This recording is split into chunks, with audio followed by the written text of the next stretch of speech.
And we're back, and this time we're going to talk about love. So, I'm excited to talk about this. Even though I'm not an expert, I have come to some realizations that I think are helpful and beneficial to learn. So, this is my chart. I added in some extra asteroids that deal with love. I'm not going to go over all of them, but I just added them in there for fun.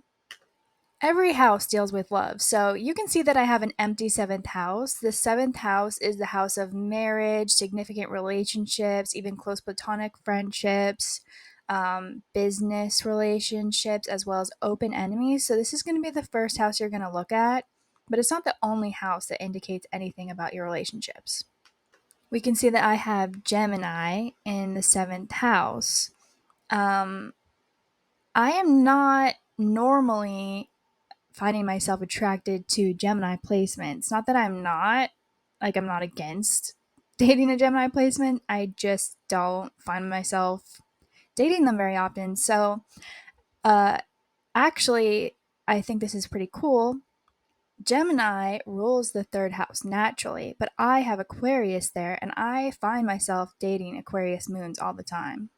I attribute that to the fact that my seventh house is ruled by Gemini. And so I am attracted to people who ignite my third house. They light up my third house with their moon, I guess, is my preferred synastry aspect in there.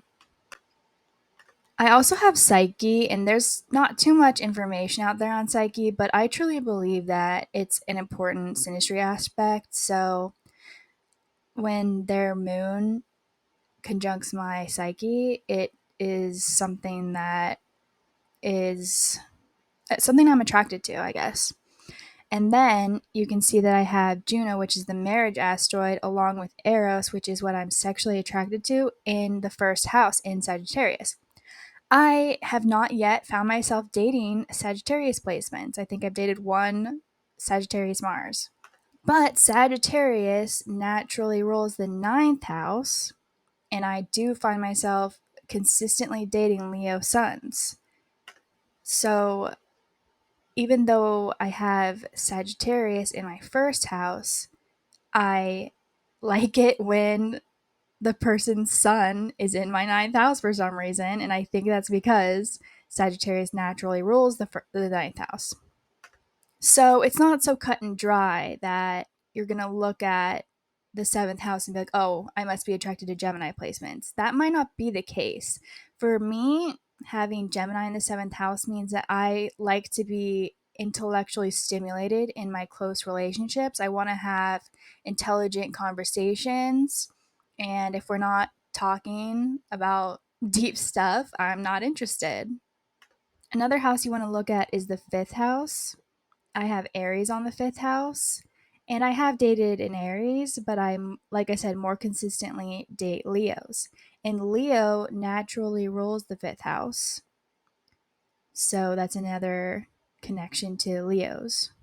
In my ninth house, I have a few interesting things going on. I have Ceres, which is like maternal nurturing, Sappho, which is attraction and creativity, Vertex, which is faded events in relationships, and Jas, which is it's similar to Eros, it's sexual attraction. So I have these in here, and the relationships that I had with Leo suns, I believe, were faded.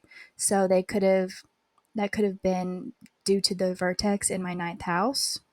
But your vertex isn't always going to show you the kind of person you're going to have romantic relationships with. I think I do have faded um, vertex relationships because I have these attraction asteroids next to my vertex, whereas my dad, he has vertex in the sixth house in Sagittarius. He didn't end up with the Sagittarius, but he has two Sagittarius rising children. So I think that's what that was speaking to. Another thing you're going to want to look at if you're a woman is Mars.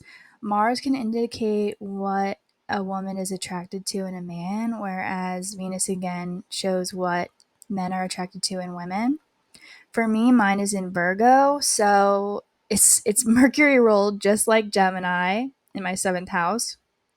And I am very attracted to men who are very intelligent and analytical and smart and servant hearted, which are all Virgo qualities. Another thing you're going to want to look at is your North Node. Um, your North Node isn't always going to indicate the person you're going to marry, but it very much could. My dad had his North Node in Taurus, and he did not marry a Taurus woman, but he did marry someone whose Juno is in Taurus, and their Juno and North Node were 4 degrees apart. And that's a pretty strong indication of marriage, the North Node conjunct Juno. And I actually don't even know if 4 degrees counts as a conjunction, but it did in this case. So back to my dad's chart, he has Sappho in Cancer, and he married a Cancer sun. And the interesting thing is that Sappho is at the 8th degree, which is the Scorpio degree, and his wife is a Scorpio rising. He has Jas and Eros in the 8th house in Aquarius, and his wife is an Aquarius moon. He has Juno in the 2nd house, which is so funny to me because my mom was the breadwinner. She brought him a lot of financial security, which is so funny that he had it in the 2nd house. But my mom has a Leo midheaven, and he has Valentine in his midheaven. But he has this part of fortune here too, which is funny that he, you know, was kind of taken care of financially in his life. And then this is my mom's chart. She has Sappho in Cancer, and her husband was a Cancer rising. So my mom has Saturn in the 7th house, and she actually got married very young at 22. And normally, when you see Saturn in the 7th house, you might think, oh, I'm not going to get married until after my Saturn return, or it's going to take a while for me to get married. But that's not always the case. In this case, it wasn't. And like I said, she did not marry a Taurus man, but she did marry somebody with their North Node in Taurus. So definitely check out your North Node in finding indication of what kind of person you want to be with. Her North Node is in Pisces, and my dad had a very big Pisces stellium, so I believe that's what that was speaking to. This is my friend's chart, and she has the North Node in Capricorn in the 8th house, and she's in her early 30s and she's not married yet, but it looks like because she has Juno on one side of the North Node and Valentine on the other side of the North Node, it is very much a part of her destiny to become a wife. It's so funny to me that she has Lilith and Sagittarius and Eros in the 7th house because she is attracted to people, men who are celebrities who are problematic.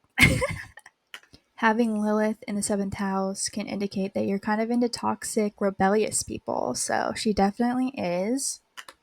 But those are just some things that you can look at your chart. Hopefully, it kind of made sense what I was going over for you.